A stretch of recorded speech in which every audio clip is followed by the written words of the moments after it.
एकनाथ खडसे आणि गिरीश महाजन यांच्यात पुन्हा एकदा जुंपली आहे। मी बोललो तर एकनाथ खडसेंना तोंड काळा करून फिरावं लागेल असा इशारा गिरीश महाजन यांनी दिला। एकनाथ खडसे यांनी गिरीश महाजनांवर व्यक्तिगत आरोप केले होते। गगनभेदीचे पत्रकार अनिल थत्ते यांनी या ठिकाणी आपली एक क्लिप प्रकाशित केली आणि त्यामध्ये असं म्हटलेलं आहे की गिरीश महाजनांच्या रंगल्या रात्री अशा। त्यात त्यांनी डिटेल सांगितलेलं आहे की गिरीश महाजनांचे एका महिला IAS अधिकाऱ्याबरोबर संबंध आहे। तिचं नाव मला माहिती आहे पण ते सांगणं उचित होणार नाही असे त्यांनी म्हटलेलं आहे। आणि त्यांनी हे सांगितलेलं आहे की अमित शहांकडे ज्यावेळेस मंत्रिमंडळाच्या विस्तारासाठी बसणं झाली त्यावेळेस अमित शहांनी गिरीश महाजनांना बोलवून घेतलं होतं आणि त्यांना सांगितलं की या महिला IAS अधिकाऱ्याशी तुझे संबंध आहे। याने सांगितलं होतं की नाही माझे अनेकांचे संबंध आहे, कामानिमित्त मी बोलतो वगैरे वगैरे। मला वाटतं की या संदर्भामध्ये जे CDR आहेत ते 10 वर्षाचे जर गिरीश महाजनांचे तपासले तर खरी वस्तुस्थिती समोर येईल। मी जर एक गोष्ट सांगितली तर त्यांना लोक बाहेर निघाले तरी जोड्याने मारतील। अजूनही त्यांना आव्हान आहे की एक पुरावा दाखवा, मी सक्रिय राजकारणातून बाहेर पडेल, मी कधी तोंड दाखवणार नाही कोणाला। अरे लोकांना दाखव ना म्हणा, लोकांना दाखव ना, बडबड काय करतो फालतू।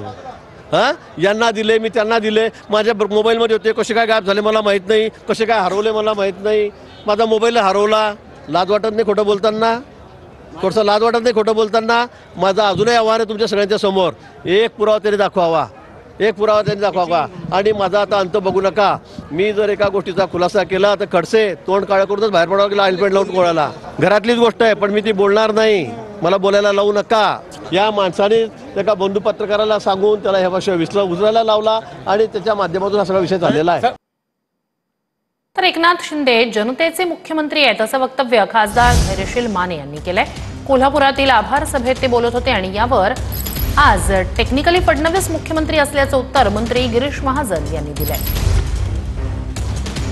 साहेब तुम्ही येणार, आज सगळ्या JCP नटले होते, गावागावातल्या लोकांनी आनंद पाहिला होता। महाराष्ट्रानं खऱ्या अर्थाने एकनाथ शिंदे साहेबांच्या रूपानं जनतेचा मुख्यमंत्री कसा असू शकतो हे या ठिकाणी पाहिलं। तळागाळात राहून सामान्यांची सेवा करणारे एकनाथ शिंदे साहेब आज आमच्यासारखं नेतृत्व, आमच्या सर्वांचं नेतृत्व करतायत। खासदार ठीक आहे ना, असतील ना, पण आता आज टेक्निकली मुख्यमंत्री देवेंद्रजी आहेत, असू शकतात ना, त्यांचे नेते आहेत, त्यांच्या मनामध्ये ते मुख्यमंत्री असतील तर असू शकतात, त्यात वाईट काय आहे? बारामतीत माझ्यासारखा आमदार कोणी मिळणार नाही असं वक्तव्य उपमुख्यमंत्री अजित पवार यांनी केलं। आतापर्यंतच्या आमदारांची कारकीर्द काढा असं म्हणत त्यांनी एक प्रकारे शरद पवार यांच्यापेक्षाही आपण अधिक काम केल्याचं सांगितलं आणि यावर शरद पवारांना चिमटा काढणं परवडणार नाही असं टोला राऊतांनी लगावला। सांगितलं की परत असा कुणी आमदार तुम्हाला मिळणार नाही, मी जेवढं काम केलेलं तेवढं आपला दावा आहे। तुम्ही प्रत्येक आजपर्यंत बारामतीचं प्रतिनिधित्व केलेले अनेक आमदार सुरुवातीपासून, मला वाटतं 52ला पहिली निवडणूक झाली असेल ना, 52लाच, तेव्हापासून आजपर्यंत तुम्ही प्रत्येकाची कारकीर्द त्या ठिकाणी बघा की त्यांनी त्यांच्या कारकिर्दीत काय केलं। आतापर्यंतच्या कारकिर्दीमध्ये जेवढं काम त्या 5 वर्षात झालं नाही त्याच्यापेक्षा जास्त काम ह्या टर्मला मी करून दाखवणार आहे। बारामतीत माझ्या एवढं काम करणारे आमदार यापुढे कोण? अजित पवार म्हणतात त्यांनी शरद पवारांना चिमटा काढलाय। 1952 पासून आमदार असलेल्या शरद पवारांना चिमटा काढणं त्यांना परवडणार नाही। शेतकऱ्यांवरील वक्तव्यानंतर कृषी मंत्री माणिकराव कोकाटे यांनी दिलगिरी व्यक्त केली। शेतकऱ्यांबाबत मी अनवधानानं बोललो, शेतकऱ्यांची दिलगिरी व्यक्त करतो असं कोकाटे म्हणाले। कर्जमाफीच्या पैशातून शेतकरी साखरपुडे आणि लग्न करतात असं वक्तव्य त्यांनी केलं होतं। काल अनवधानाने आणि मस्करीने केलेल्या गोष्टीमुळे महाराष्ट्रातील शेतकऱ्यांचा मान सन्मान दुखावला गेला असेल तर कालच एका चॅनलवर मी या ठिकाणी दिलगिरी व्यक्त केलेली आहे। आज पुन्हा एकदा महाराष्ट्रातील तमाम शेतकऱ्यांचा जर या ठिकाणी मान सन्मान दुखावला गेला असेल तर मी पुन्हा एकदा दिलगिरी व्यक्त करतो। बातमी महत्वाची। ऑर्गनायझरच्या वेबसाईटवर प्रकाशित झालेल्या लेखामुळे वाद निर्माण झाला। हा लेख नंतर काढूनही टाकण्यात आला। भारतात कुणाकडे जास्त जमीन, कॅथलिक चर्च विरुद्ध वक्फ बोर्ड वाद या शीर्षकाखाली हा लेख प्रकाशित करण्यात आला होता। कॅथलिक चर्च हा देशातील सर्वात मोठा गैरसरकारी जमीन मालक आहे असा दावा लेखातून करण्यात आला होता। यावर ठाकरे आणि आव्हाड यांनी टीका केली, तर भविष्यात इतर धर्मियांना लक्ष्य केलं जाणार असा आरोप राहुल गांधी यांनी केला.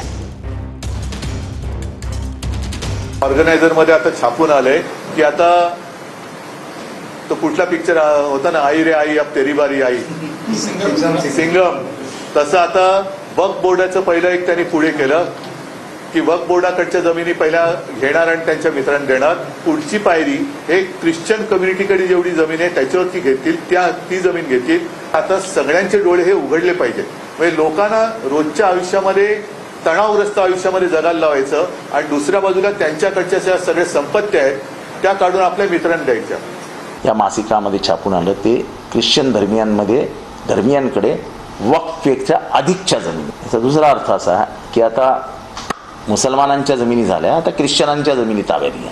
आणि सरकारने आपला हेतू स्पष्ट केला की वक्फच्या जमिनी आम्ही बाजारात आणून विकणार आहोत. पुंजीपती आहेत आपले जे इथले मोठे मोठे धनवान शेठ आहे, धन्ना सेठ, त्या धन्ना शेठच्या हातात ही जमिनी देण्याचा सरकारचा इरादा आहे. हे आता काही सरकारकडनं लपून राहिलेलं नाही. आता ख्रिश्चनांच्या जमिनी, त्यांचं म्हणणं आहे की मुसलमान समाजाच्या वक्फपेक्षा ख्रिश्चन धर्मियांकडे अधिकच्या जमिनी, तर त्या ताब्यात घ्यायच्या. एसएनसी विरुद्ध यूज अँड थ्रो वादात संजय राऊतांनी उडी घेतली. युटीच्या म्हणजेच बी मध्ये बाळासाहेब आहेत आणि जोपर्यंत यू आणि टीच्या मध्ये बी आहेत तोपर्यंत एसएनसी काहीही करू शकणार नाहीत असं उत्तर राऊतांनी शिंदेंना दिलं. एकनाथ शिंदेंचा एसएनसी असा उल्लेख उद्धव ठाकरेंनी केला होता. त्याला प्रत्युत्तर देताना एकनाथ शिंदेंनी युटी म्हणजेच यूज अँड थ्रो असं म्हटलं होतं. एसएनसी जे काय आहे ते एसएनसी त्याने काय करायचं ते करू दे, ती गद्दार सेना आहे. पण एसएनसीची बदनामी झाली असं जर तुम्हाला वाटत असेल तर याचा अर्थ एसएनसी गद्दार आहे. एसएनसी म्हणजे काय? एकनाथ संभाजी शिंदेचा शॉर्टकट एसएनसी म्हणून. शॉर्टकट? मग मी असं म्हणू का त्यांचा युटी आहे, use and throw. Use and throw मध्ये बाळासाहेब ठाकरे आहेत बी, त्याचं काय? ते त्यांना काढता येणार नाही ना. यूज अँड थ्रो आहे मध्ये ब आहे ना, त्या बचं काय? बाप आहे तो. जोपर्यंत तो बाप आहे तोपर्यंत एसएनसी काही करू शकत नाही. बातमी पुण्यातून. गर्भवती महिला मृत्यू प्रकरणात चौकशी समितीचा प्राथमिक अहवाल समोर आलाय. रुग्णाला त्वरित दाखल करून न घेणं ही रुग्णालयाची मोठी चूक असल्याचं अहवालात नमूद करण्यात आलंय. दरम्यान शरद पवारांनी मंगेशकर रुग्णालयात दिली, मात्र ती जागा ट्रस्टनं संघाला बहाल केली असा धक्कादायक दावा पुण्याचे माजी महापौर शांतीलाल सुरतवाला यांनी केलाय. गर्भवती महिला मृत्यू प्रकरणाचा प्राथमिक अहवाल समोर आलाय. रुग्णाला त्वरित दाखल करून न घेणं ही मोठी चूक असल्याचं रुग्णालयानं मान्य केलंय. सरकारनं चौकशीसाठी 5 सदस्यांची समिती गठीत केली होती. या समितीच्या अध्यक्षांनी प्राथमिक अहवाल आरोग्य विभागाला सादर केलाय. या समितीच्या अहवालाआधी डॉक्टर केळकर यांनी एक पत्रक काढलं होतं. यापुढे कोणत्याही इमर्जन्सी रुग्णाकडून डिपॉझिट मागितलं जाणार नाही असं ते म्हणाले. सदर महिलेच्या नातेवाईकांना जमेल तेवढी रक्कम भरा असं सांगितल्याचंही केळकर म्हणाले होते. डॉक्टर केळकरांनी पत्राच्या माध्यमातून मांडलेले हे मुद्दे खोटे असल्याचं भिसे कुटुंबानं म्हटलंय. रुग्णालयाचे सीसीटीव्ही फुटेज माध्यमांना देण्याची विनंती देखील भिसे कुटुंबियांनी केली आहे.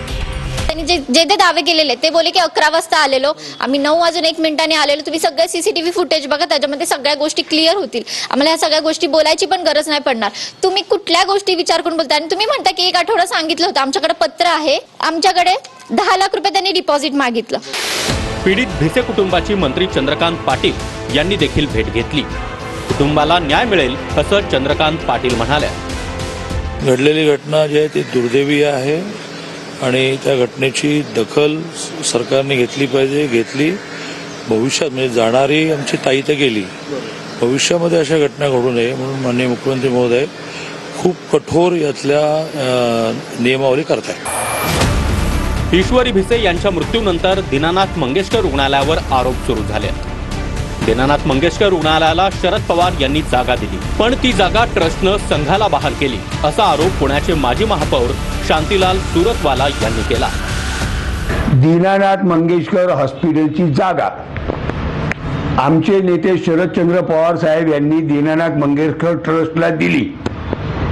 दीनानाथ मंगेशकर ट्रस्टनी ही जागा RSCशी संबंधित असलेल्या लोकांना बहाल केली. बातमी महत्वाची. अनधिकृत भोंग्यांविरोधात किरीट सोमय्या आक्रमक झालेत. 5 ते 6 हजार अनधिकृत भोंग्यांसंदर्भात सोमय्यांनी आंदोलन सुरू केलं. पुढच्या 2 महिन्यात सर्व भोंगे बंद करणार असा इशाराही त्यांनी दिलाय. किरीट सोमय्यांनी बेकायदेशीर लाऊडस्पीकरच्या मुद्द्याकडे मोर्चा वळवलाय. 5 ते 6 हजार अनधिकृत भोंग्यांसंदर्भात सोमय्यांनी आंदोलन सुरू केलंय. पुढच्या 2 महिन्यात सर्व भोंगे बंद करणार असल्याचं सोमय्या म्हणाले. 5000 अनधिकृत भोंगे आहेत, 1000 फक्त अधिकृत आहेत. तिथे पण ध्वनी प्रदूषण व्हायोलेशन होत आहेत. आणि मी देवेंद्र फडणवीसला पुन्हा एकदा विनंती केली आहे. त्यांनी सांगितलंय की पुढच्या 2 आठवड्यात याच्या संबंधी कडक नियमावली प्रसिद्ध होणार. पण मी प्रत्येक पोलीस स्टेशन एरियामध्ये प्रत्येक वस्त्यांमध्ये जाणार आहे. मुंबईचा हुजरे आहे त्याला ठेवलाय त्याच्यासाठीच भुंकायला, कळलं का? पेड वर्कर आहे तो. त्यांनी एकदा तुमच्या मला वाटतं एका चॅनलवर नाव घेत नाही, कारण तुमचा वेगळा चॅनल आहे. त्यांनी स्पष्ट सांगितलं ना, मी कुणाच्या मार्गदर्शन काम करतो, तूच एकटा आहेस का? बाकीच्याला कळत नाही का? बाकीचे मूर्ख आहेत, हा एकटा शहाणा. याच्यातून तुम्ही समजलं पाहिजे की यांना हवंय ते असे दंगे झाले तर मूलभूत जे प्रश्न आहेत त्यापासून तुम्ही भटकणार. पवईतील स्वामीनारायण नगर इथल्या मशिदीवरील भोंगे सोमय्यांनी काढायला लावले. रोज जोरजोरात वाजणाऱ्या भोंग्यांची यादी सोमय्यांनी ट्विट केली आहे. यात गोवंडीतल्या 72 अनधिकृत भोंग्यांची नावं आहेत. हिंदुत्वाचा निवडणुकीचा कुठे संबंध आला? आता निवडणूक कोणती ठरलेली नाहीये. वोट जिहाद आंदोलन मीच केलं ना. पण आता वोट जिहाद हे विधानसभा निवडणुकीत हिंदूवादी लोकांना लक्षात आलं, भाजपच्या मतदारांना लक्षात आलं, म्हणून त्यांनी व्यवस्थित मतदान केलं. आता आम्ही काय म्हणतोय की जे कायदे त्याचं पालन कर. मस्जिदीच्या नावाने लेन जिहाद आणि हे अनधिकृत 5000 भोंगे हे सगळे पुढच्या 2 महिन्यात मुंबईत बंद करायला लावणार. लातूर महापालिकेच्या आयुक्तांनी स्वतःवर गोळी झाडून घेतल्याची घटना घडली. डोक्यात गोळी लागल्यानं बाबासाहेब मनोहरे गंभीर जखमी झालेत. मनोहरेंवर लातूरच्या खासगी रुग्णालयात उपचार सुरू आहेत. पोलिसांनी ते रिव्हॉल्व्हर ताब्यात घेतले. पालिका आयुक्तांनी स्वतःच्या डोक्यात गोळी झाडली. लातूर महापालिकेचे आयुक्त बाबासाहेब मनोहरेंनी स्वतःच्या डोक्यात गोळी झाडली आहे. मनोहरेंनी रात्री नेहमीप्रमाणे आपल्या शासकीय निवासस्थानी कुटुंबियांसोबत जेवण केलं, गप्पा. यानंतर मनोहरेंनी आपल्या खोलीत जाऊन स्वतःकडे असलेल्या रिव्हॉल्व्हरमधून डोक्यात गोळी झाडून घेतली. गोळी झाडल्याचा आवाज ऐकून त्यांचं कुटुंबीय खोलीत गेलं. यावेळी मनोहरे जखमी अवस्थेत होते. या घटनेनंतर पत्नी, मुलांसह ड्युटीवरील कर्मचाऱ्यांनी मनोहरेंना तातडीनं रुग्णालयात नेलं. मनोहरेंनी डोक्यात गोळी मारल्यानंतर ती आरपार निघाल्याची माहिती आहे. मनोहरेंच्या मेंदूच्या काही भागालाही इजा पोहोचली असल्याची माहिती आहे. मनोहरेंवर लातूरच्या खासगी रुग्णालयात उपचार सुरू आहे. लकीली मेजर रक्तवाहिनीला इंजुरी नसल्यामुळं फक्त ब्रेनच्या काही पार्टला इंजुरी आहे. कवटीचे हाडाचे फ्रॅक्चर झालेले जे छोटे छोटे तुकडे आहेत ते ब्रेनमध्ये पसरलेले असल्याने आपल्याला त्यांच्यासाठी सर्जरी आपण प्लॅन करत आहोत. सध्या तरी प्रकृती स्थिर आहे. सर्जरीच्या नंतर आणखीन आपल्याला डिटेल सांगता येईल. दरम्यान मनोहरेंनी स्वतःवर गोळी का झाडून घेतली याचं कारण अद्याप समोर आलं नाहीये.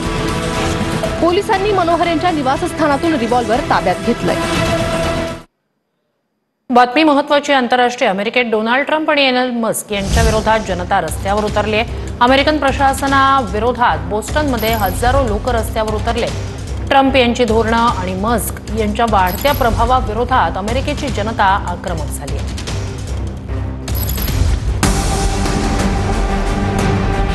ट्रम्प आणि मस्क विरोधात अमेरिकेची जनता रस्त्यावर. डोनाल्ड ट्रम्प आणि एलन मस्क यांच्या धोरणांच्या विरोधात अमेरिकन नागरिक रस्त्यावर उतरले. हातात हँड्स ऑफ असे पोस्टर घेऊन विविध शहरातल्या नागरिकांनी ट्रम्प प्रशासनाचा निषेध नोंदवला. सरकारी नोकऱ्यांमध्ये कपातीचा निर्णय, देशाची अर्थव्यवस्था, मानवाधिकार आणि टॅरिफ धोरण या मुद्द्यांवर अमेरिकेचे नागरिक आक्रमक बनले आहेत.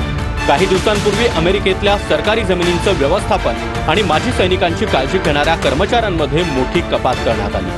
गृह, ऊर्जा, माजी सैनिक व्यवहार, कृषी, आरोग्य आणि मानवी सेवा अशा विभागातील कर्मचाऱ्यांवर बेरोजगारीची कुऱ्हाड कोसळली आहे. अशा वेगवेगळ्या निर्णयांच्या निषेधात अमेरिकन नागरिकांनी रस्त्यावर उतरून संताप व्यक्त केला. डोनाल्ड ट्रम्प आणि एलॉन मस्क ज्या पद्धतीनं देश चालवत आहेत त्याचा नागरिकांनी निषेध व्यक्त केला. डोनाल्ड ट्रम्प यांच्या प्रशासनानं घेतलेल्या धोरणांचा विरोध करत निदर्शकांनी आर्थिक धोरणांवर चिंता व्यक्त केली आहे. डोनाल्ड ट्रम्प जगाला जागतिक मंदीकडे ढकलतायत असंही आंदोलकांचं म्हणणं आहे. नागरी हक्क संघटना, कामगार संघटना, वकील संघटना यांच्यासह 150हून अधिक संघटना 1200 ठिकाणी रस्त्यावर उतरल्याचं दिसतंय.